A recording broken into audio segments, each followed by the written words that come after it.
Capítulo 16, 16 de março. Acordei cedo de manhã, muito mais cedo do que deveria, já que fiquei até meia-noite me perguntando se havia algum fantasma na casa. Quando o telefone tocou, pouco depois das 8 horas da manhã, quase me provocou um ataque cardíaco. Alô? Atendi. Alô, quem é? Era um homem com uma voz profunda e um pouco rouca, uma voz madura que eu não conhecia. Quem fala? Disse de volta. Sempre acho irritante quando quem liga pergunta quem você é, antes de lhe dizer seu nome. Bem, não tão irritante quanto rude.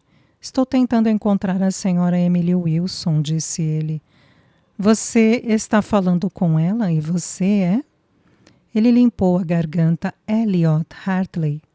Eu quase deixei cair o telefone.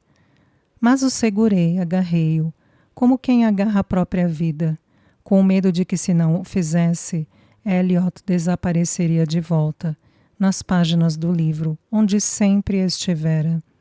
Sim, eu disse, sou Emily. Espero não estar incomodando, mas... Não, interrompi, você não está me incomodando de forma nenhuma. Bom, disse ele, estou ligando para perguntar se poderíamos nos encontrar. Gostaria de falar com você pessoalmente. Como ele me encontrou e onde ele está? E Esther ainda está viva?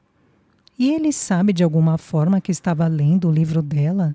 Evelyn lhe contara? Parecia errado questioná-lo sobre estas coisas por telefone.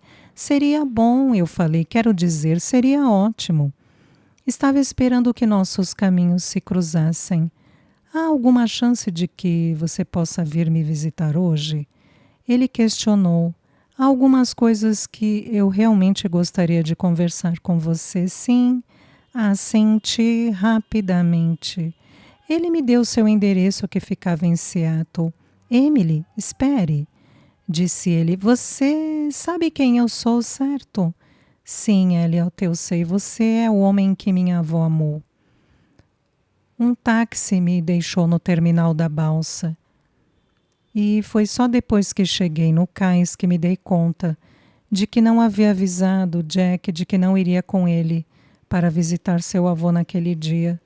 Mas depois do que tinha ouvido no telefone na noite anterior, aquilo não parecia importar.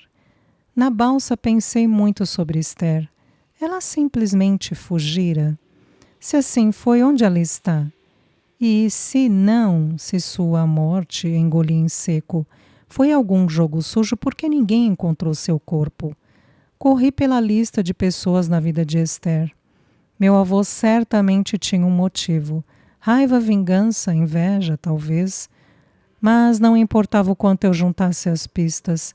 Decidi que de maneira nenhuma ela poderia ter ido até o fim. E a Nenê? Presumivelmente minha mãe? Ele a deixara sozinha enquanto ia procurar Esther? Não parecia provável, mas era possível. Frances e Rose estavam fora de questão, ou talvez não. Havia algo estranho na relação de Esther com Frances, principalmente no fim, e na última noite quando Esther vira Frances com Elliot. Talvez algo terrível tenha acontecido por lá, sob a luz do luar. Frances teria perdido a cabeça? A balsa chegou em Seattle e me juntei à multidão de passageiros na fila para desembarcar. Quando pisei fora do barco, senti um friozinho na barriga, sabendo que estava a um passo de Elliot. Parei um táxi e dei o endereço ao motorista. Elliot havia dito que a casa de repouso Rainha Anne não era longe do centro e ele estava certo. Menos de 5 minutos depois, paguei o motorista e me vi diante do edifício.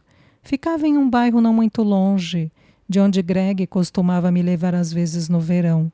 Ele me pagara meu primeiro café em uma cafeteria, a uma quadra de distância dali. Estou aqui para ver o Sr. Elliot Hartley, disse a um homem sentado em um balcão de recepção no lobby.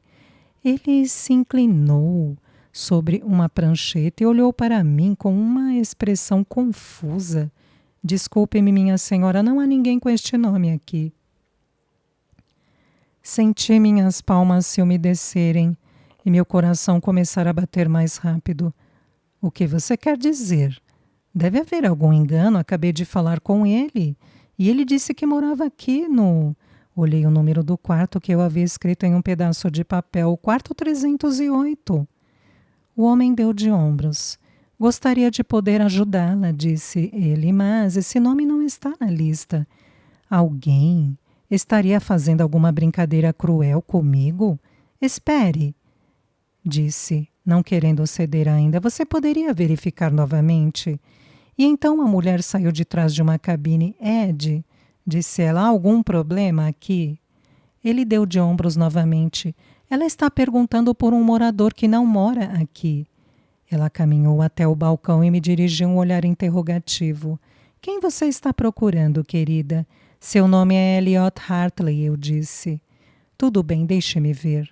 Ela puxou a prancheta das mãos de Ed e olhou-a por alguns segundos antes de me encarar novamente. Ah, esse é o problema. Alguém mexeu no meu arquivo do Excel novamente. Eles o classificaram incorretamente. E a última página está faltando. Espere. Ela ainda deve estar na impressora. Suspirei, sentindo alívio por ainda haver esperança. Obrigada por verificar. Agradeci. Ela voltou alguns segundos depois com o papel na mão e um sorriso no rosto. Sim, ele está aqui, ela anunciou. Quarto 308. Ed é novo aqui, então ele não conhece os moradores pelo nome ainda. Mas o Sr. Hartley não estava registrado comigo com este nome. Provavelmente porque quase todos aqui só o chamam de Bud. Bud? Eu disse. Uma das enfermeiras aqui o apelidou assim e o nome pegou, disse a mulher. Eu posso lhe mostrar o apartamento dele se você quiser, ofereceu Ed. Provavelmente por estar se sentindo culpado pelo engano. Seria ótimo. Aceitei. Caminhamos por um longo corredor e no final havia um elevador. Ed apertou o botão 3 e o antigo elevador subiu, atritando até o terceiro andar. Quando a porta se abriu, ele saiu, mas eu ainda permaneci por um instante na cabine. Minha senhora, disse ele, esse é o seu andar. Eu sei, assenti, creio que estou um pouco nervosa. Ele pareceu confuso. Por que você estaria nervosa por ver seu avô? Balancei a cabeça saindo para o terceiro andar com cautela, como se pudesse haver perigo adiante. O corredor cheirava a livros da biblioteca e a carne assada demais. Ele não é meu avô, mas suponho que quase foi. Ed encolheu os ombros novamente do jeito que havia feito na recepção. Imaginei que ele pensou que eu fosse louca. Inferno, eu estava me achando meio louca. 308, ele disse apontando para a porta. Boa sorte. Permaneci diante do apartamento 308 por algum tempo, incapaz de bater a porta. Tudo o que eu conseguia pensar era que ali, na porta de Elliot Hartley, eu estava ali. Como ele seria? Fechei os olhos por um momento e vi o rosto de Jack. E ocorreu-me que naquele tempo todo em que eu ler o diário, eu imaginava o rosto de Jack quando tentava visualizar Elliot. Tremi um pouco e levantei minha mão para bater na porta. Ouvi um sussurrar no interior do quarto e alguém se aproximando. A porta se abriu lentamente e um homem apareceu. Ele era belo.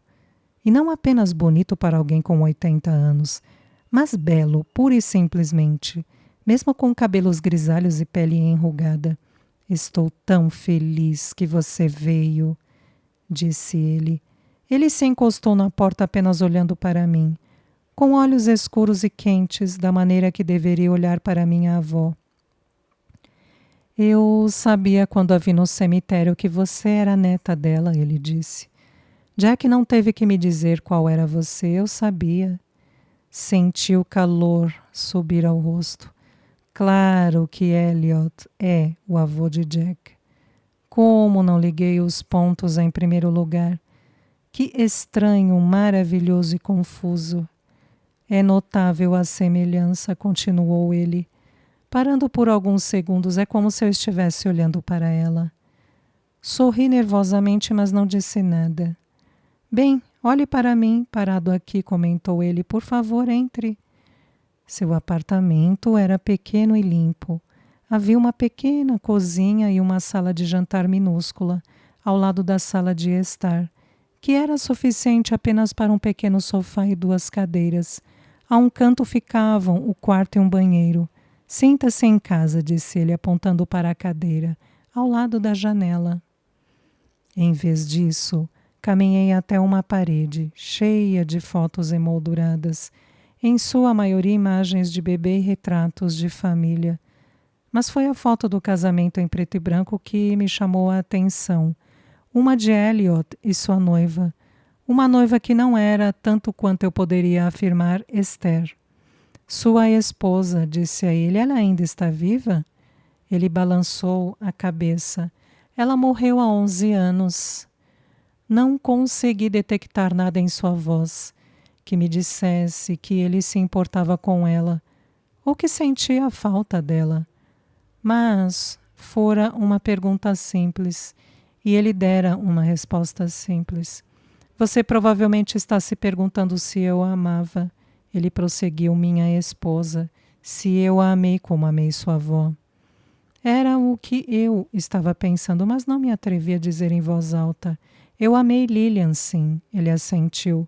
Mas foi diferente com ela, ela foi minha companheira. Sua avó era minha alma gêmea. Aquilo pareceu errado, blasfemo até. Falar de um cônjuge falecido daquela forma. Gostaria de saber se Lilian havia chegado a aceitar que ocupava o segundo lugar, ao lado da memória de Esther. Se eu não houvesse lido o diário e visto por mim mesma a profundidade daquele amor, creio que não teria compreendido. Antes que me sentasse, algo na estante chamou minha atenção.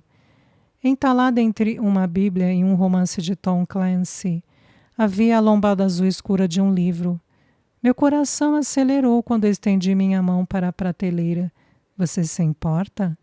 Perguntei olhando para Elliot para pedir-lhe permissão. Nem um pouco, disse ele. Eu sabia que era Years of Grace, antes mesmo de ver as letras douradas do título na lombada. Ela adorava esse livro, disse Elliot, sua voz soando distante. Depois que tudo aconteceu, eu o li diversas vezes. Pensei que se eu pudesse entender os personagens, talvez pudesse entender Esther. Ele suspirou.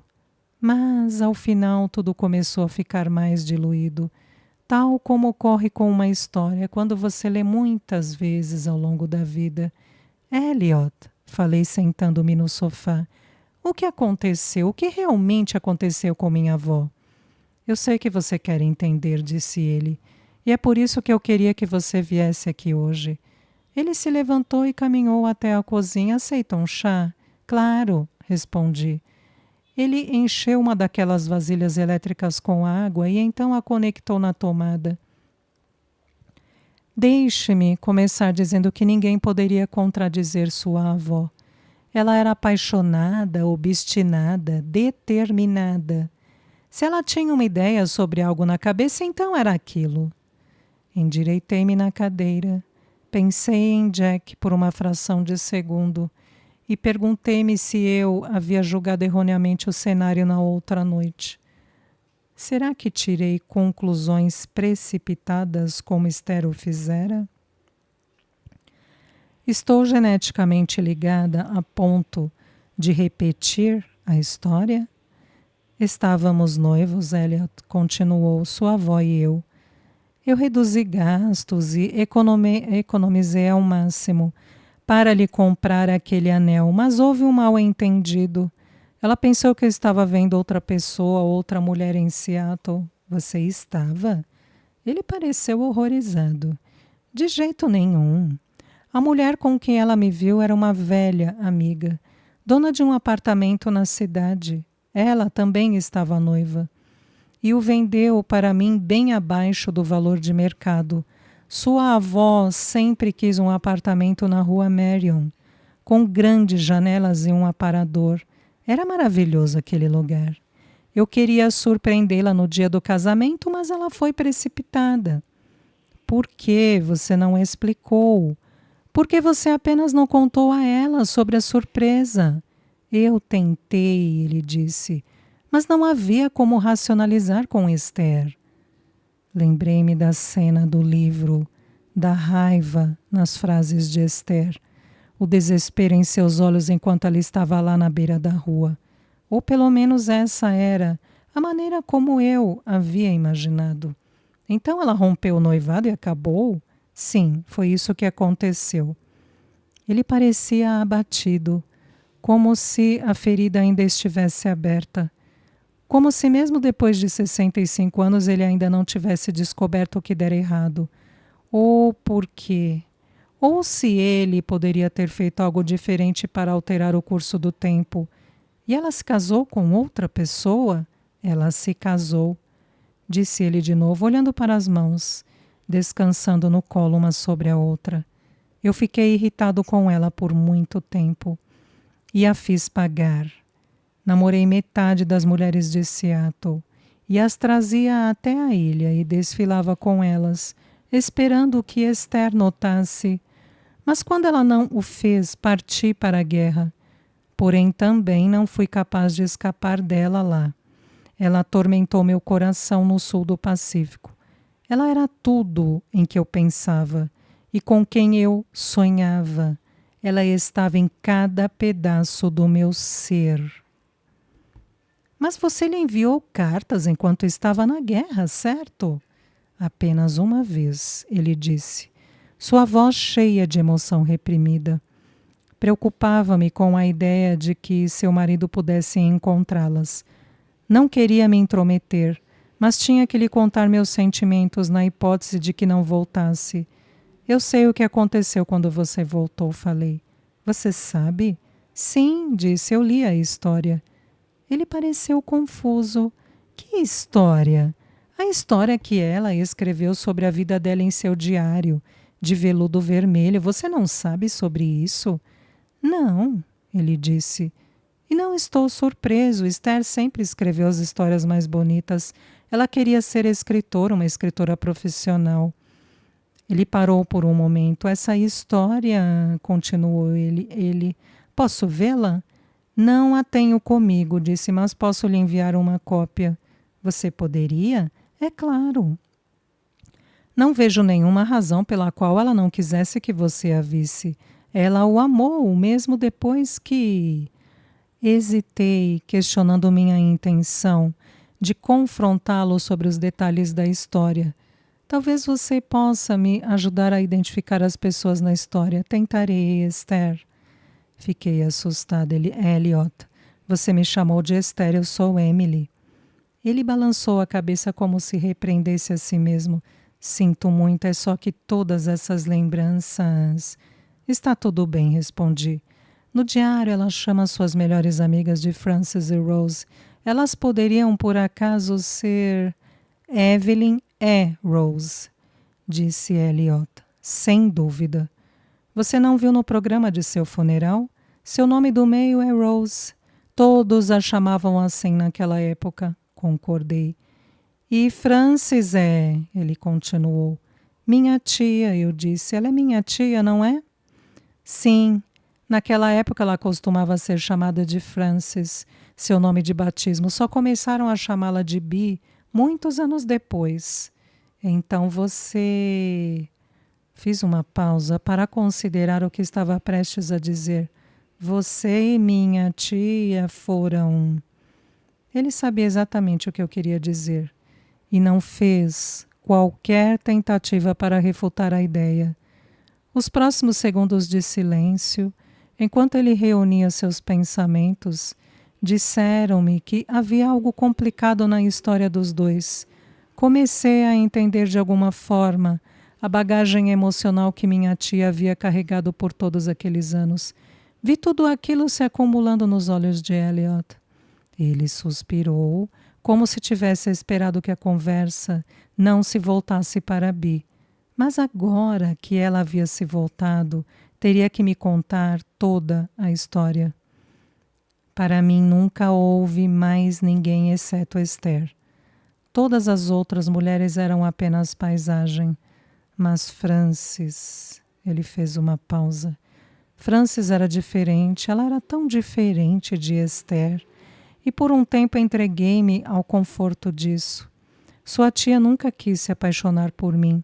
Nem eu tive a intenção de me apaixonar por ela. Ela me disse uma centena de vezes que odiava ter sentimentos pelo namorado de sua melhor amiga. Ela amava muito sua avó. Ele continuou, seu rosto repentinamente entristecido. Nós dois a amávamos. Ele fez uma pausa e olhou para as mãos e depois para mim novamente. Sua tia sofreu com os altos e baixos, nunca esperando por nada, além da felicidade de Esther comigo. Ela colocou sua própria felicidade de lado. Essa era sua tia. Mas houve uma época... Que época? Houve uma época em que Esther havia me dito adeus para sempre. Eu pensei. E sua tia estava ali. E deixei acontecer coisas que não deveriam ter acontecido. O silêncio na sala era tão pronunciado que eu podia ouvir seus dedos esfregando a barba por fazer no queixo. Foi na noite em que ela desapareceu, ele disse, com lágrimas empoçadas nos olhos. Ela tinha ido até a casa de sua tia e nos viu juntos pela janela. Ele fechou os olhos com força. Eu ainda posso vê-la lá. Ainda posso detalhar seu rosto, seus olhos, a tristeza, o olhar de traição. Eu sei, falei. Como você sabe? Está tudo na história. Caminhei até sua cadeira e me ajoelhei. Não se culpe disso, disse. Como posso não me culpar? Ele falou em meio a lágrimas. Eu a traí. Mas acredite em mim, se houvesse alguma esperança de que ela viesse até mim, que quisesse uma vida comigo, bem, eu nunca teria estado lá. Naquela noite, que noite horrível! As coisas teriam sido muito diferentes. Porém, nosso compasso estava desligado. Ele sempre estava desligado e enterrou o rosto nas mãos. Elliot, chamei suavemente, preciso saber o que aconteceu com ela naquela noite. Ele balançou a cabeça. Sinto muito, ele falou. Pensei que poderia falar sobre tudo isso. Pensei que poderia arrancar tudo isso do meu peito, mas não sei. Eu não sei se posso. Olhei para meu colo e percebi que meus punhos estavam cerrados. Algo ruim aconteceu naquela noite, não é, Elliot? Ele fez que sim. Você tem que me dizer, implorei. Por Esther. Ele olhou novamente para as mãos. Elliot, eu disse, só me responda. Aconteceu alguma coisa com ela naquela noite? Alguém tirou a vida de minha avó? Ele enterrou o rosto nas mãos. Sim! Ele gritou, sim, fui eu e Bi.